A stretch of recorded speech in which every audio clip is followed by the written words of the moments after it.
Om Namo Bhagavate Vasudevaya. Om Namo Bhagavate Vasudevaya.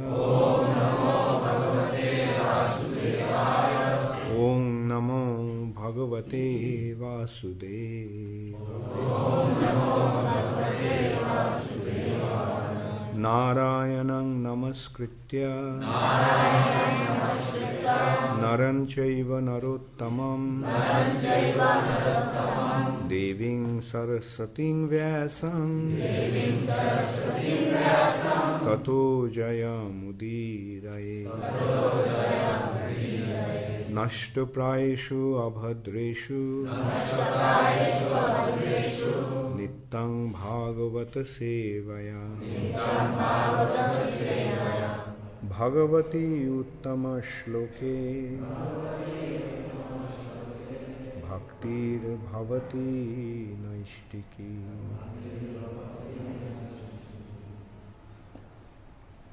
Srimad Bhagavatam, second canto, chapter 7, text 28 and 29.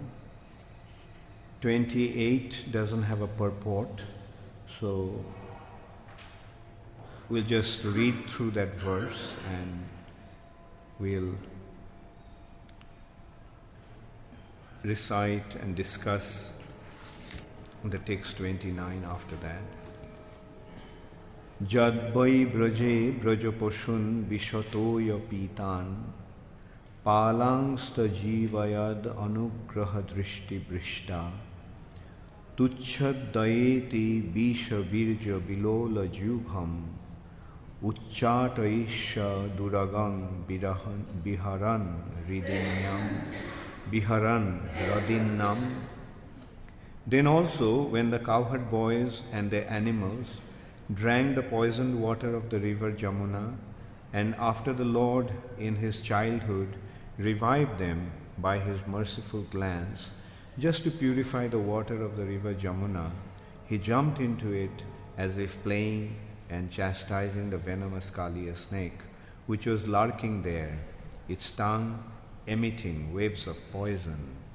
Who can perform such Herculean tasks but the Supreme Lord? Text 29. Tat karma divyam eva yan niśi niḥśayānaṁ dāvāgninā śuci-vane paridahyamāne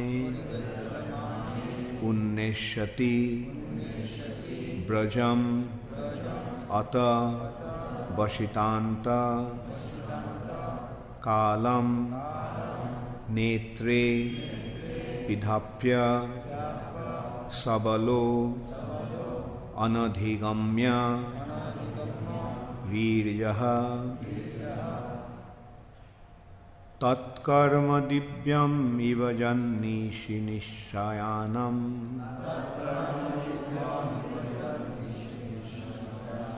dāvāgninā śuci-vane paridahyamāne.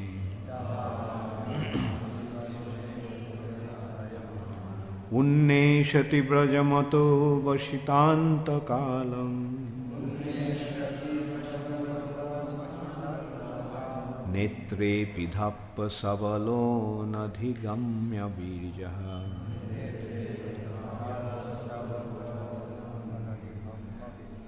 Tatkarma divyam ivajan niśi niḥśayānaṁ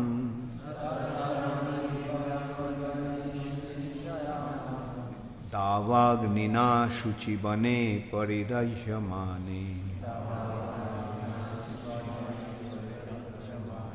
Unneṣyati vrajam vasitānta-kālaṁ netre pidhāpya sabalo nadhigamya-vīryaḥ.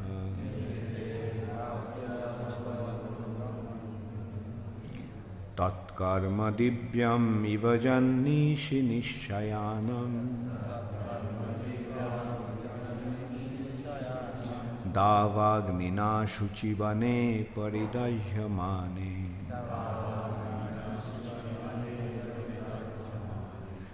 Unneṣyati vrajam ato vasitānta-kālaṁ. Netre pidhāpya sabalo nadhigamya-vīryaḥ.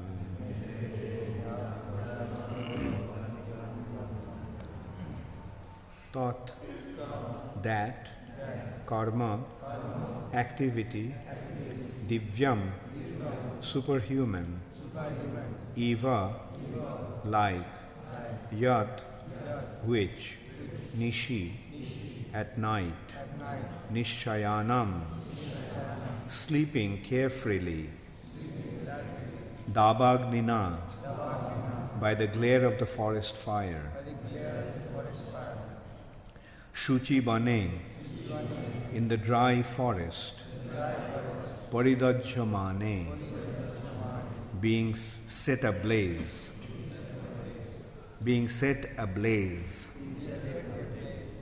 unneṣyati, would deliver, vrajam, all the inhabitants of Vraja,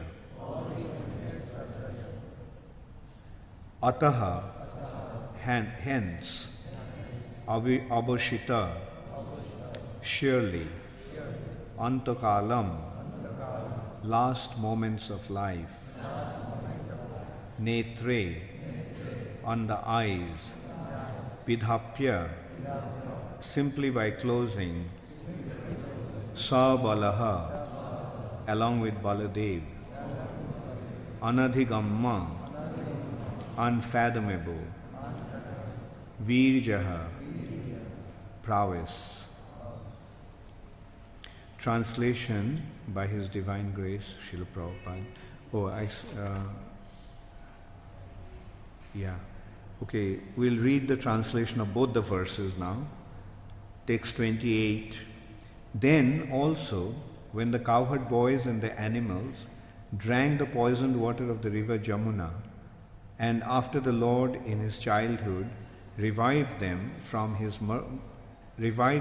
by His merciful glance, just to purify the water of the river Jamuna, He jumped into it as if playing and chastising the venomous Kaliya snake, which was lurking there, its tongue emitting waves of poison.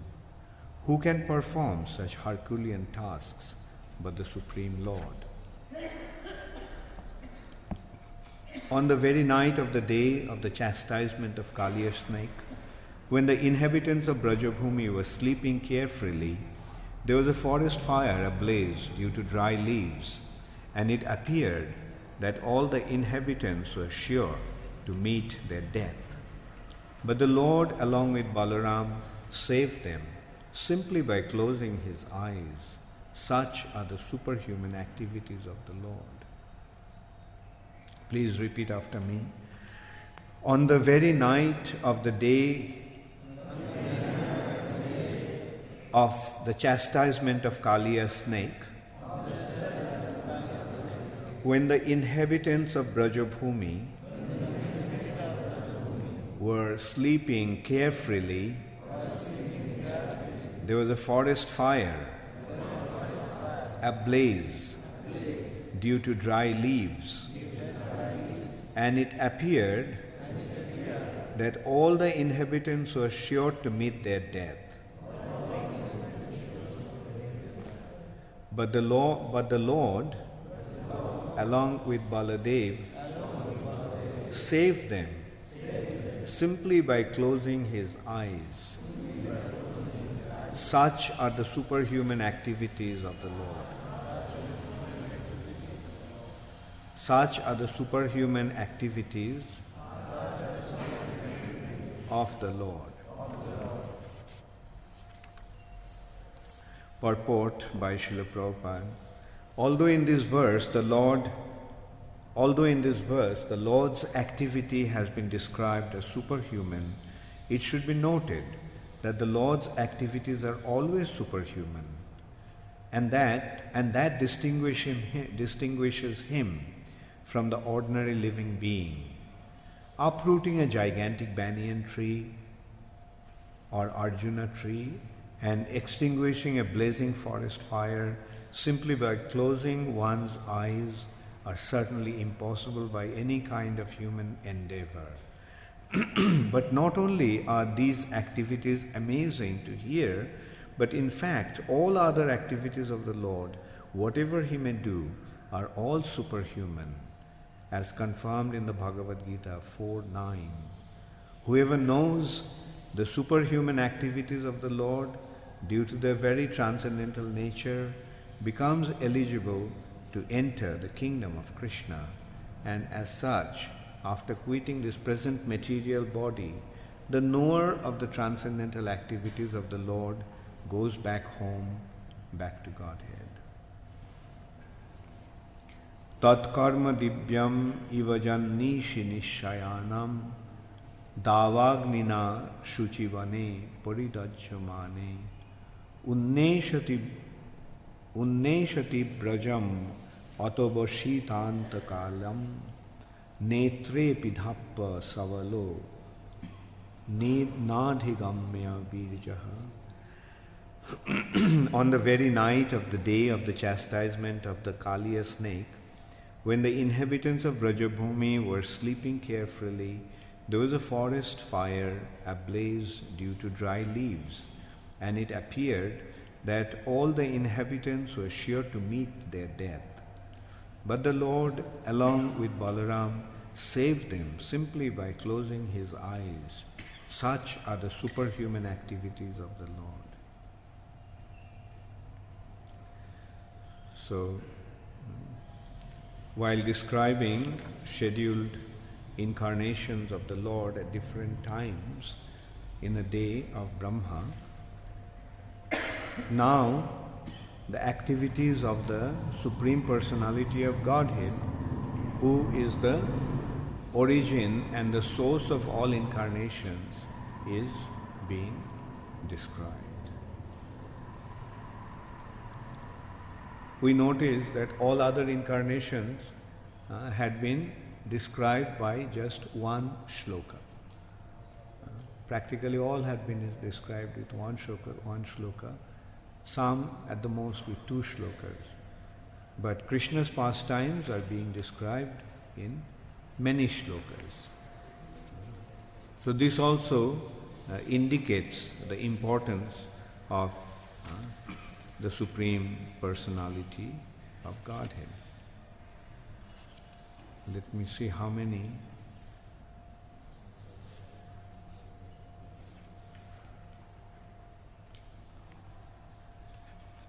From 25, I think. No, from 26 to 35. 10 verses are glorifying, establishing the glory, the extraordinary glory of the Supreme Personality of Godhead, Krishna. Previously, a few times we discussed that how Krishna has been described as the origin of all incarnations time and time again. In the beginning of Bhagavatam also that point has been made when 22 different incarnations were described, and then it has been pointed out that although there are innumerable incarnations of the Lord, but Krishnastu Bhagavan Swayam. Krishna is the Supreme Personality of Godhead. And then in Dashavata Stotram also, it has been pointed out that after every incarnation, after every description of different incarnations, the last line said, Keshava Dhrita Narahari. Keshava assumed the Narahari form. Or Keshava Dhrita Kurma Sharira, Keshava Dhrita Shukara Rupa. And also,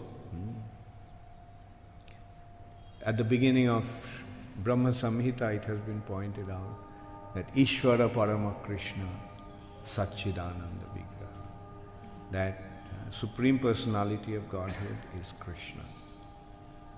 And the entire 5th chapter of Brahma Samhita simply established how Krishna is the Supreme Personality of Godhead.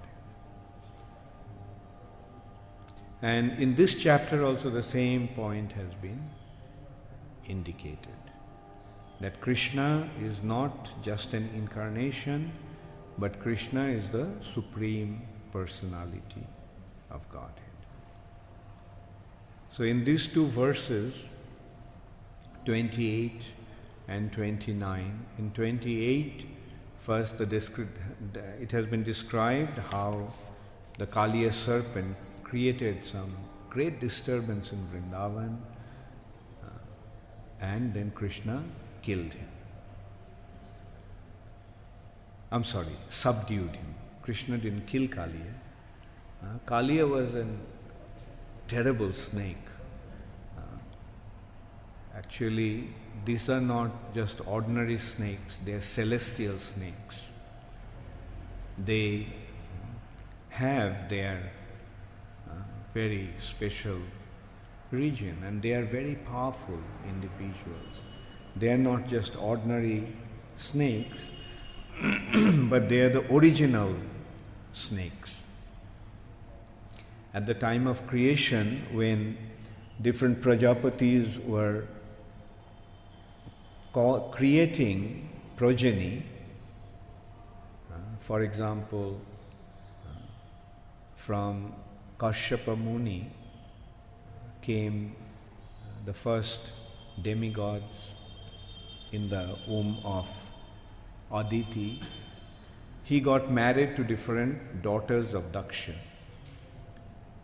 And Daksha had many daughters, and most of them were actually married to Kashyap. One of the daughters of Daksha, Shati, got married to Lord Shiva. But all other daughters actually got married to Kashyapa. And Kashyapa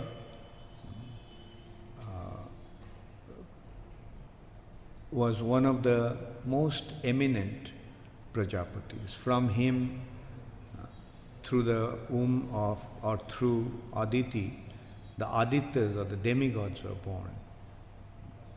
From Diti, the original Daityas, Hiranyakashipu and Hiranyaksha, were born. He had two other wives, Kadru and Vinata. Through Vinata, Arun and Garura were born. And through another wife, Kadru, the snakes were born. But these are not ordinary snakes. They are the snakes with many, many hoods. Very powerful serpents. And this one of the sons of Kadru is actually this Kaliya. She had many snakes. Like illustrious of all her snakes is Bashuki. Bashuki is considered to be the king of the snakes, Nagraj Bashuki. And when they got into the fight, when the demons, when the snakes assumed the demoniac characteristics, then Bashuki left, because at heart Basuki was a devotee. And another snake that was also very pious is Anantashesh, an incarnation of Balaram.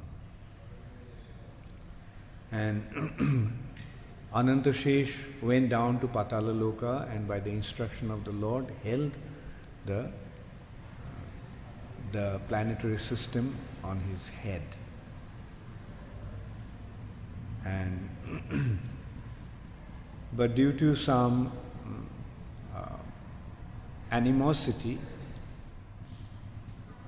they developed a great hatred for each other. Especially Garud developed a great deep hatred for the snakes, because the snakes deceptively put her mother into their slavery. And Garuda rescued his mother, but he developed a very deep hatred for the snakes. And Garuda asked the Lord that the snake should become his food. When somebody kills something because that is his food, then there is no sin involved.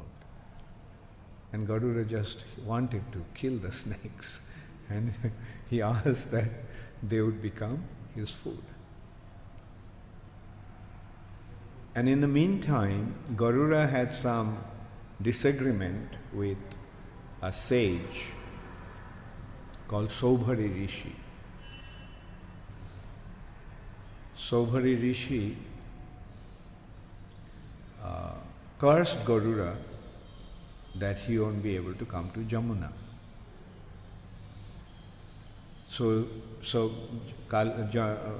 Therefore, Garuda stayed away from Jamuna. But another interesting thing to note in this respect is, because of this offense that Saubhari Rishi committed to a great Vaishnava, Saubhari Rishi fell down. Although he was performing great austerity under the water, he was so austere, he was so fixed up in his meditation that he was remaining underwater. But Saubhari Rishi fell down and he came out, his meditation broke, and he became agitated with sex desire, and then he got married to 100 daughters of a king. So, this is due to his offense to Garuda. But because of his curse, Garuda couldn't come to Jamuna, and Kaliya took shelter of Jamuna, knowing that he had some disagreement with Garuda, and he ran away and took shelter of Jamuna, knowing that Garuda won't be able to come there. And snakes are generally envious. Snakes have some very special characteristics. One thing is, they are poisonous, they're full of venom, their bite is deadly. By nature they are very envious, and their tongue is split. And because that split tongue, they say two kinds of things through the same mouth. They are hypocritical. They say one thing at one point, but mean another thing at the other point. They say something, but they mean something else. Another thing to note is that the other creatures their blood is hot, whereas snake's blood is cold. Jai Shri Shri Krishna Balaram ki, Jai Shri Shri Radha Madan Mohan ki, Jai Shri Shri Gaurnitai ki. So we can see that by nature, and snakes are so scary looking, so frightening. I remember once I went to a snake park and I was watching some snakes. And it's very amazing to see how they open their mouth. It becomes huge, wide open, and they have such sharp fangs, the teeth full of poison. And I remember after that, for many nights, I was getting nightmares. I was seeing that sight of those snakes. And it's very, very scary. So, Kaliya made the whole Jamuna water poisonous. So much so that when the cows, while Krishna was tending them, the cows came to Jamuna to drink water. Right after drinking the water, they died. And not only by drinking the water of Jamuna became so poisonous that when the birds flew above, they just dropped dead, because there was so much fume emanating from that water. The flying birds, due to just by inhaling the fumes of those snakes, they fell into the water, died, dropped dead. And not only the birds and the cows died by drinking or breathing the fumes, even the trees on the bank of Jamuna were dead because of the poisonous effect of Kaliya. But when Krishna saw that what happened to his cows, he became very concerned. So he just climbed up one tree there and he jumped into the water of Kaliya. Water of Kaliya Hrad, which was in Jamuna. Not inside Jamuna there was a lake, a big reservoir of water underneath the river. And Krishna started to splash the water, creating a lot of disturbance in the water. Then Kaliya felt disturbed, and what's causing this turmoil? So he came out and he saw Krishna. So he started to bite onto Krishna's body and put Krishna within his coil. And in this way the struggle ensued between Kaliya and Krishna. Of course, we have to understand that this is Krishna's pastimes. Krishna, by performing or enacting these pastimes, simply churns the emotion of his devotees. He puts himself in a difficult situation just to cause the anxiety in the heart of his devotees. Like Varahadev, when he was fighting with Hiranyaksha, at one time being struck by Hiranyaksha's mace, his mace, Varahadev's mace, slipped out of his hand, and all the demigods then became worried. Who were watching the fight, they became very worried, and they started to appeal to the Lord, "My Lord, please don't keep us in any more anxiety." Gangadhar, find out why he's coming so late in the class. Does he have any service? No?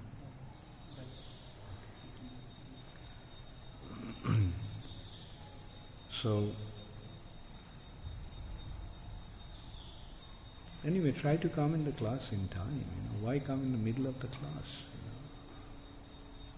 Then what do you, again and again I am pointing out that be on time and be serious about spiritual life. I feel very annoyed because I am making so much endeavor to create the nice situation for your spiritual advancement. And when I see that you all are not taking advantage of it, then how do I feel? I feel why I am taking all this trouble. Why I am taking all this trouble? Then you run it. Let me walk away from here. Run it and see how it feels.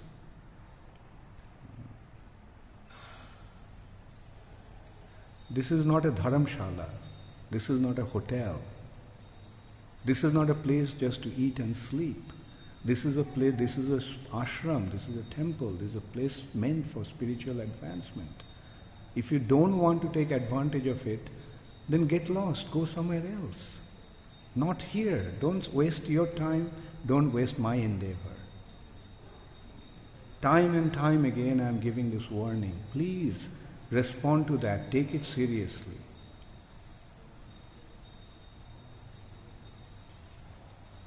I would rather have 10 good devotees stay in this temple and take care of the temple.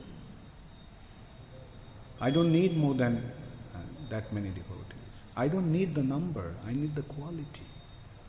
I need serious people who are concerned about the spiritual advancement.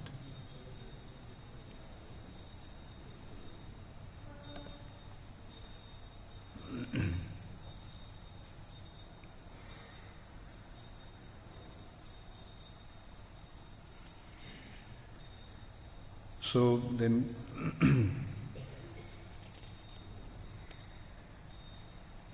and seeing Krishna in that condition, the devotees were in great anxiety, just as the demigods were in anxiety seeing the mess slip out of Varahadeva's hand. And they cried out, please, our life here has come to our throat and it's going to leave at any moment. If we, out of anxiety. And then Varahadev, due to their prayer, with his bare hands, he slapped Hiranyaksha on the face. And Hiranyaksha's body went reeling. So here also, seeing that condition of Krishna, the devotees got into great anxiety. First when they saw that Krishna went down the river and didn't come up for a long time. And then when they saw Krishna come up, they found that Krishna's body is in the coil of Kaliya. And it seemed that Krishna was dying. So they immediately went to Vraja, Vrindavan, and reported to all the residents. Nanda Maharaj, Mother Jashoda and all others came running. They came running and they also, when they saw Krishna in that situation, they were extremely worried. And some of them even fainted. Mother Jashoda just fainted. The gopis fainted right there, thinking that Krishna is dead. And Nanda Maharaj wanted to jump into the river to rescue Krishna from the difficult situation. So at that time, Krishna released himself from the coil of Kaliya and he jumped into Kaliya's head and he started to kick Kaliya on his head. And it seemed that Krishna was dancing. Actually, Krishna was dancing. In one hand, Krishna was dancing, and at the same time, Krishna was kicking Kaliya on the head. Each time Krishna's foot fell on Kaliya's head, Kaliya felt as if the thunders was cracking his head. Kaliya had many heads, and Krishna was jumping from one head to another, kicking on his head, and Kaliya started to bleed all over, started to vomit blood from his mouth, and his head was shattered. And seeing Kaliya in that condition, his wives, the Nagapatnis, came out and started to offer prayers to Krishna. Please have mercy on this wretched character. They admitted that as a snake, our nature is very vile. Our behavior is very, very abominable. But you are all merciful, Lord. Please forgive this wretched creature. And because of the prayers of Kaliya's wife, Krishna took mercy upon Kaliya. But Krishna, although he decided not to kill him, but Krishna decided to banish him. He said, you get out of Jamuna. You can't stay here. Again, the same point. Don't create disturbance. The same point that Krishna is also making. Don't create disturbance. This is a place for devotees. This is a place where one is meant to make spiritual advancement. So if you are not serious about spiritual life, don't create disturbance. That's what Krishna told Kaliya. And Krishna gave him two benedictions. One is that because my footprints are on your head, Garuda won't come near you. You're afraid of Garuda, that's why you have taken shelter of Jamuna due to the curse of Shobhari, Rishi. So Garuda won't approach you, Garuda won't come near you. Seeing the footprints on your head. And you go to Ramanaka Deepa. Ramanaka Deepa is a very pleasant. Ramanak means pleasant. Very pleasant island. And Prabhupada pointed out, what is that Ramanaka Deepa? Ramanaka Deepa is Fiji Islands. Kaliya is still there. Therefore, that's the only place where Prabhupada established Kaliya Krishna deities in that temple. And local people say that there is a mountain cave that no one can go there. There is, if one goes into that cave, he never comes out. That is actually the cave of Kaliya. Some people even saw some huge snake with many hoods. And an amazing thing is, Fiji Island is about the only place, at least I have seen, where there is no snake. There is no snake. It's a beautiful place. Krishna consciousness is developing there very nicely. There are lots of Indians there. And our movement is developing, growing very nicely. Fiji Island. So the day Krishna subdued Kaliya, that same evening they were taking rest in the forest. They didn't go home. They were in the forest, and in the middle of the night, a forest fire lit up. And that forest fire was encircled. It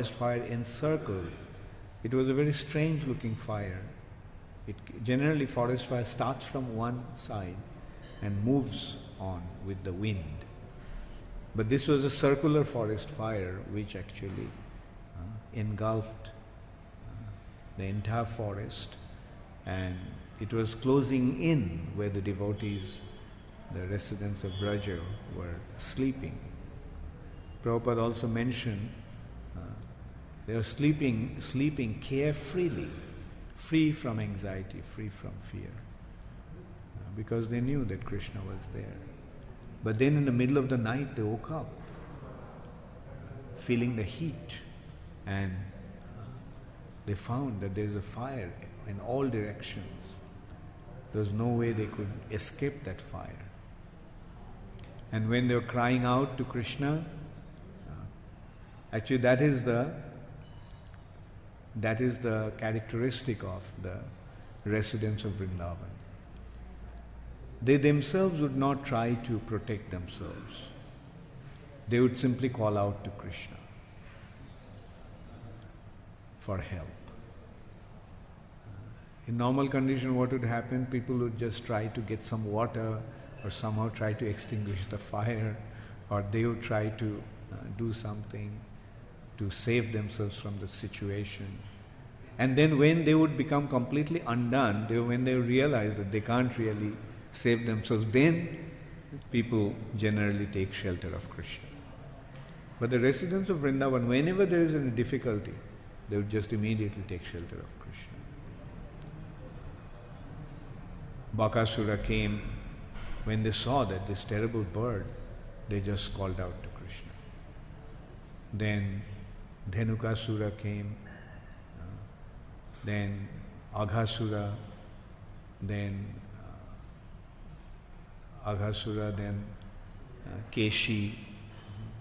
When they would be afraid, they would just call out to Krishna. Krishna, Krishna, please help us. So that's what they did. And Krishna, he just he closed his eyes, and the forest fire was extinguished. Now, is it difficult for Krishna? No.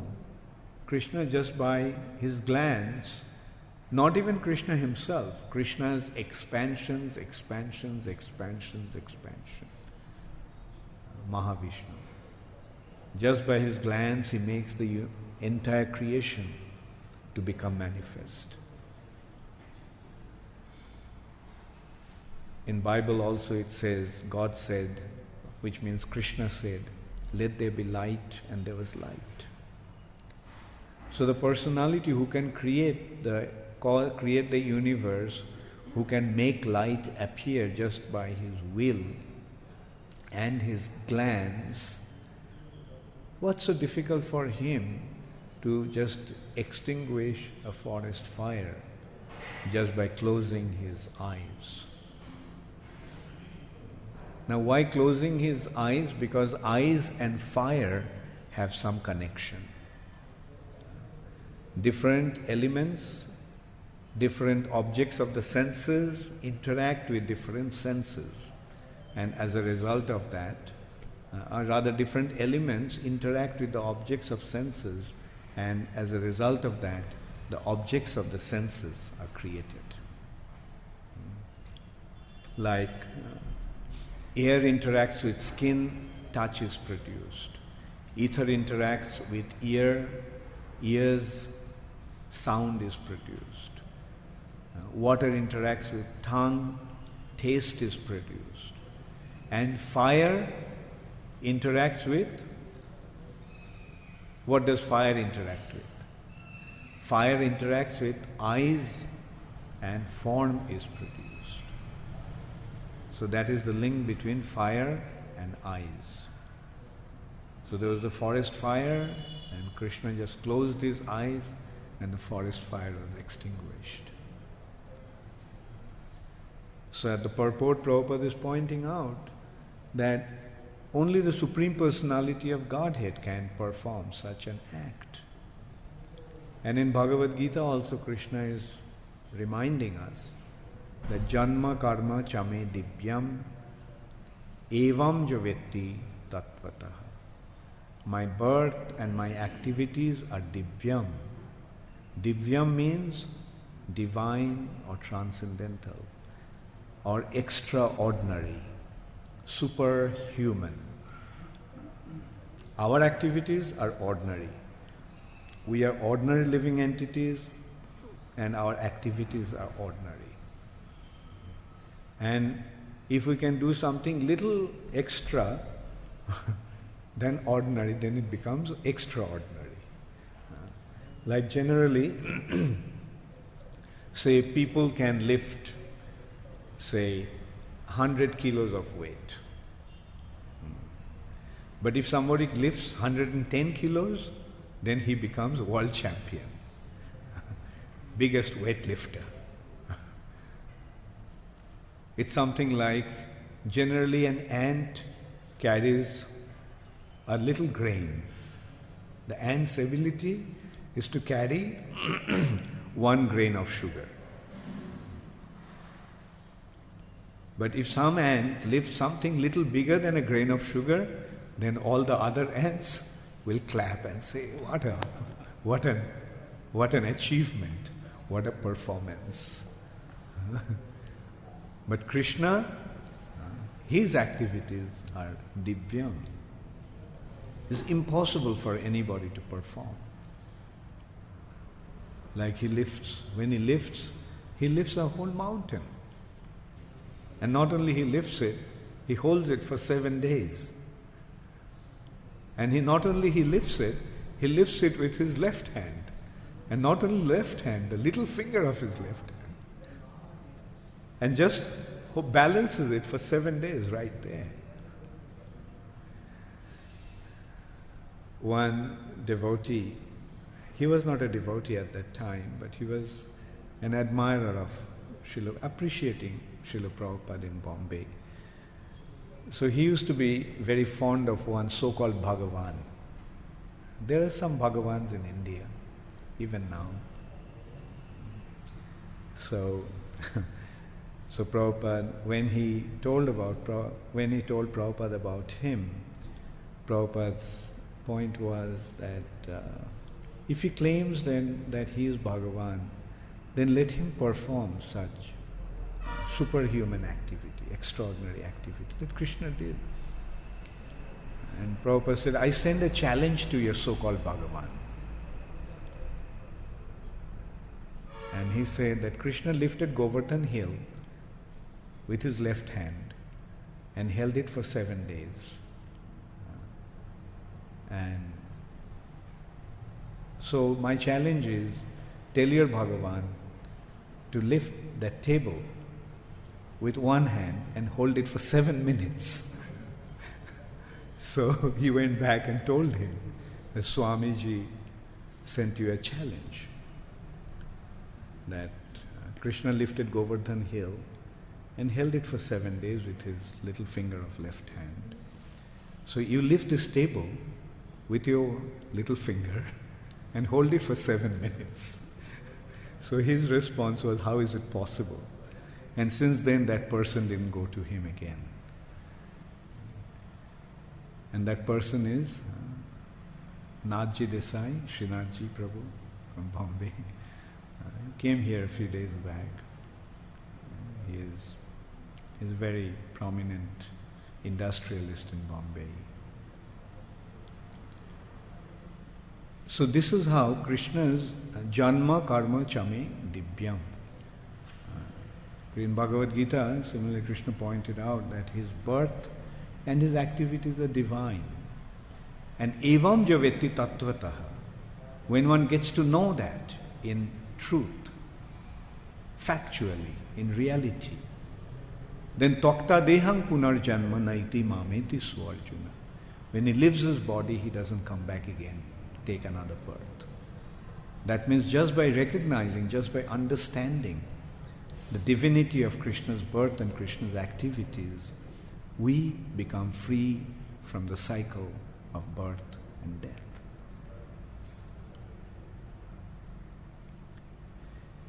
So that's what is being described in this particular verse, that Krishna's activities are extraordinary, and that is how we understand who he is.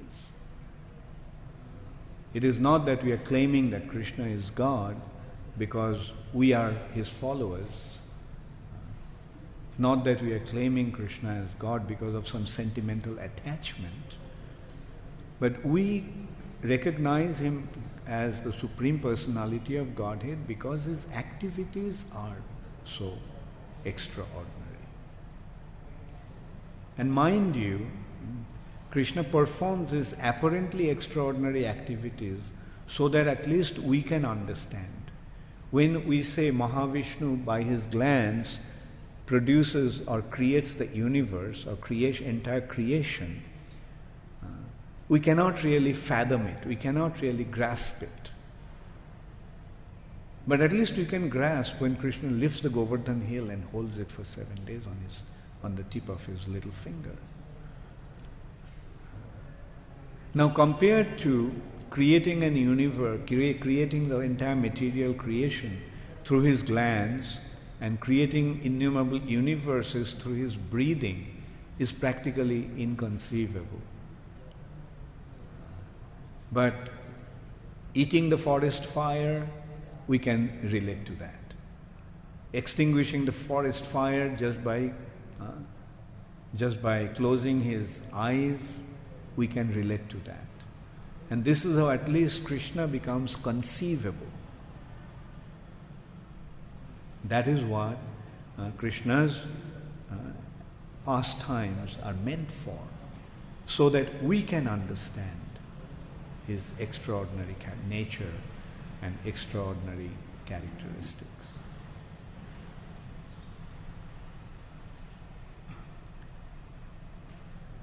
Hare Krishna. Does anybody have any question?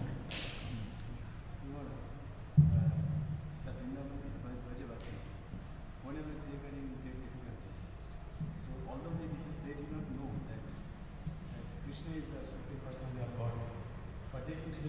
Krishna. In which mood? In? Which mood? In which mood? When devotees who are superhuman, as thinking Krishna as one superhuman being.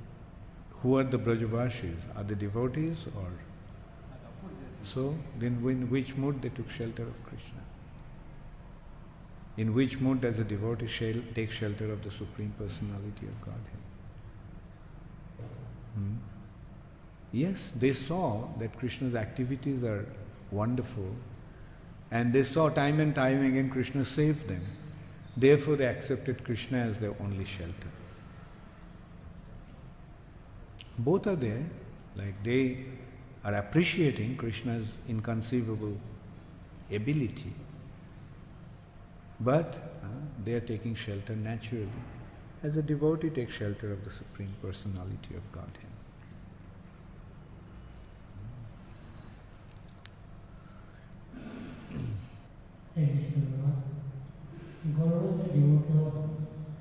Gaurav is a devotee of Vishnu.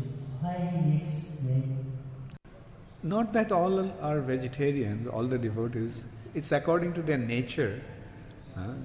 They have their food. The birds sometimes they eat other creatures. Normally the birds eat insects and worms, right? But Garuda is a very special bird. And because he had this animosity with the snakes, that's why he wanted to take revenge. And then he wanted that snakes would become his food.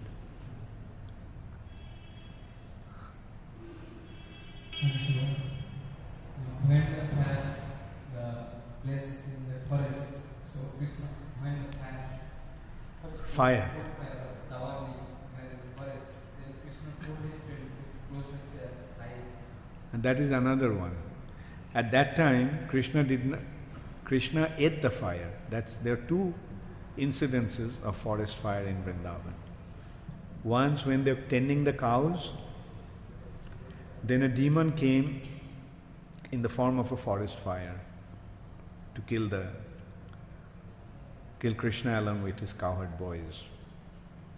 And at that time Krishna told his cowherd boys to close their eyes, and he ate the fire. He just swallowed the fire. And here Krishna closed his eyes and immediately the forest fire disappeared. There are two different incidences.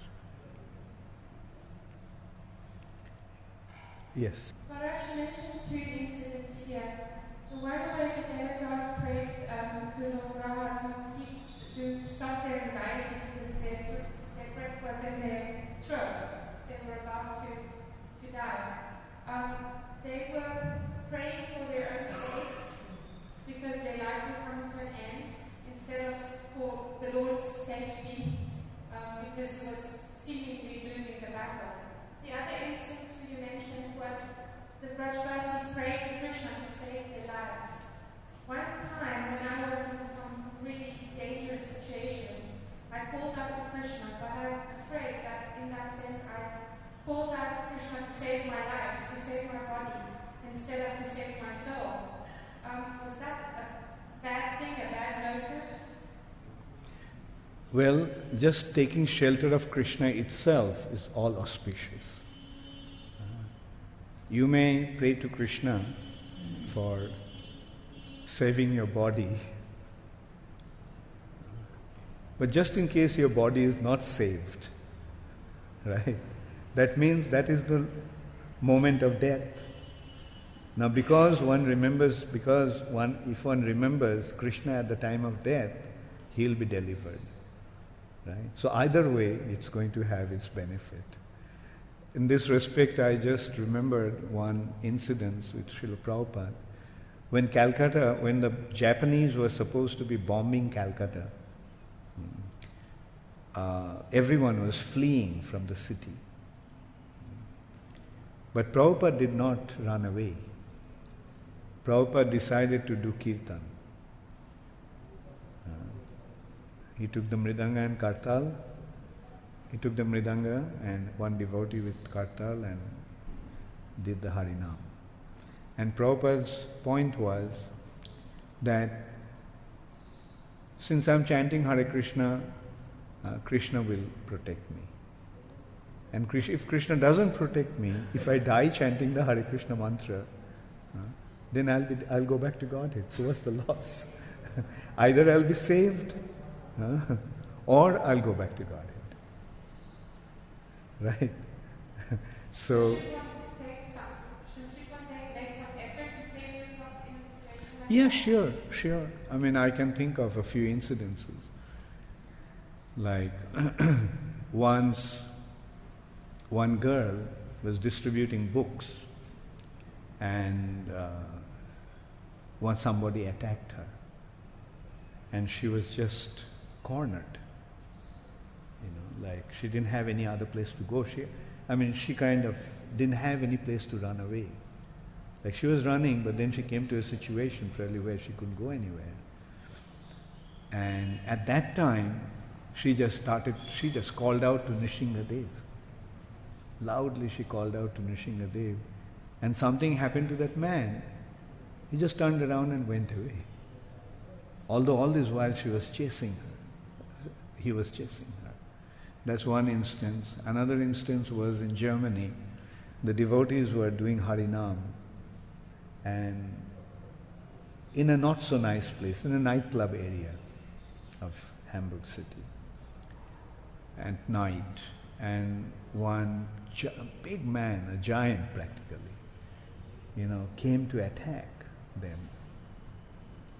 And the devotees didn't know what to do, so they just started to chant the prayer to Niśi. And as the man came close to them, something happened.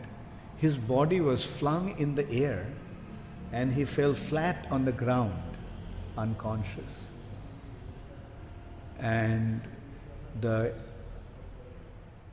soon the paramedics came and they announced that he had a massive heart attack. Now here is heart attack or Niśi took care of his heart. That's this is how, Krishna protects his devotees. Yes, if you're in difficulty, pray to Krishna. If you're in a bodily platform, then why should you pretend that you are not? So if you're in a bodily platform, act on the bodily platform. But make sure that the body is offered to Krishna. All the ability and all the activities of the body should be performed to please Krishna.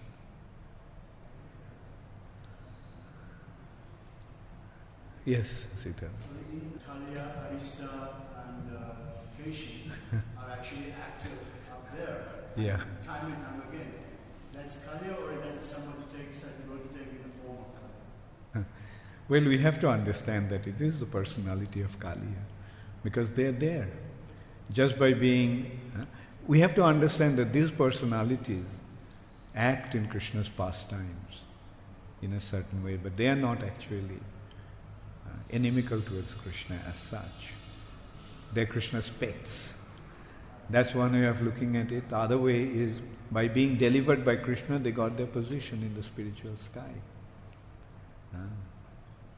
Krishna goes out in a joyride on Kaliya's back, right? They also, along with his friends, they ride onto Keshi's back and go on a horse ride. And yes, they are there in the spiritual sky. But they're not demons. Huh? They're not demons. Yeah, they are not demons. They are Krishna's pets.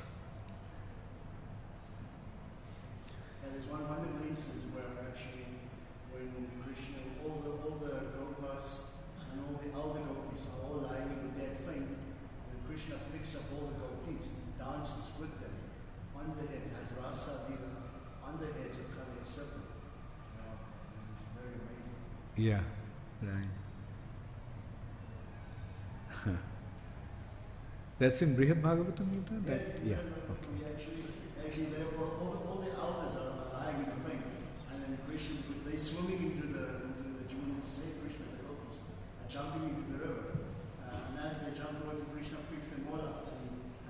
presents himself in many forms, and he danced with each of them on the Devyam. Fortunate Kaliya, his head became Rasa Mandali. Thank you, Sitaram. Hare Krishna, all glories to Srila Prabhupada. Gaur Premanande, Hare.